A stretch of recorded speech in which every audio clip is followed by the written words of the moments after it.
Berita kelas-kelas keagamaan digelar sejak dasawarsa 1920-an oleh Komite Lezing Igama Islam Berhaluan Tajdid, reformis, bermisi besar mengembalikan Al-Quran dan Sunnah sebagai dasar yang hari ini maklum kita ingat dengan nama Persatuan Islam.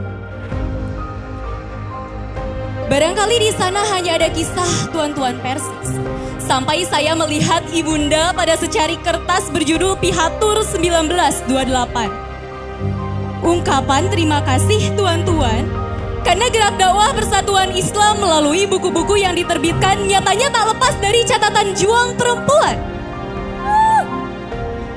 Di sejarah Bunda berkiprah, saya tahu bahwa dulu ibunda sempat rapuh tapi tak jatuh. Tahun 1930, seorang istri dari keluarga Sumawi Karta dengan prinsip persatuan Islam mendapat sorotan tajam. Praktik penggunaan jilbab sebagai identitas perempuan Islam ternyata meninggalkan konflik dan ketegangan. Keluarga Sumawi Karta terusir, pindah dari kediamannya di Sumedang, Jawa Barat.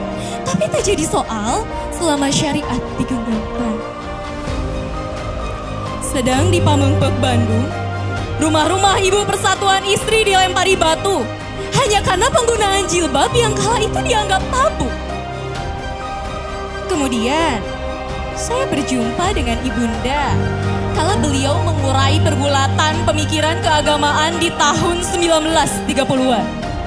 Kata Lis Markus, ibunda berperan sebagai penyeimbang gerak kaum wanita sekuler.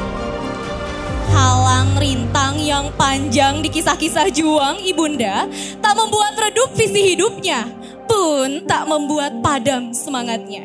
Hingga hari ini kita pahami, Persatuan Islam Istri diresmikan 1936. Kawan, namanya Persatuan Islam Istri.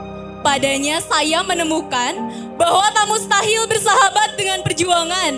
Tegakkan badan, langkah dikuatkan, beriringan dalam semulia-mulia tujuan membangun peradaban.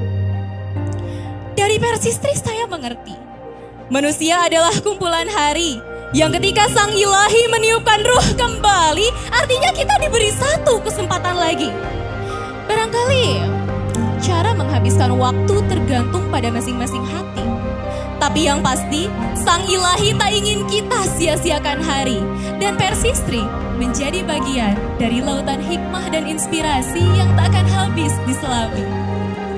Bun, jika ayah nyari 1 abad usianya, maka butuh 14 kali Desember untuk bunda bertukar usia, membuka lembar abad berikutnya.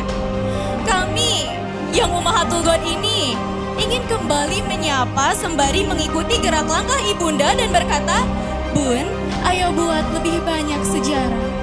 Dan tolong ajarkan bagaimana cara meninggalkan ringkuk selimut nyaman yang begitu memabukkan, merantai, membuat jiwa lalai dari perjuangan. Hingga ketika kami yang Ummahatul God ini menjadi bunda, kami pun sama hebatnya. Jelang 1 abad ini, kami yang Ummahatul God menyadari bahwa kesempatan menjalani hari tak boleh asal dimaknai.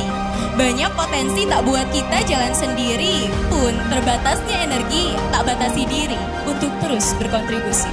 Kawan, tak ada keharusan semasif apa, sebesar apa, bagaimana bentuknya.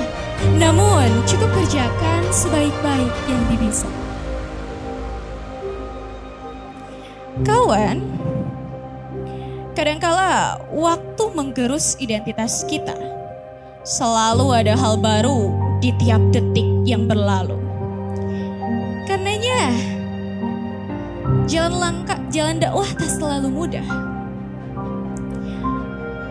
Terlalu lemah menjadi abu, lemah mudah digoyah. Terlalu keras menjadi batu, digertak bergerak merusak. Karenanya jalan dakwah adalah menaruh dengan tepat kapan lembut dan keras. Agaknya kita perlu mengingat kembali apa itu persatuan Islam. Karena tiap-tiap kita mewakili nama itu.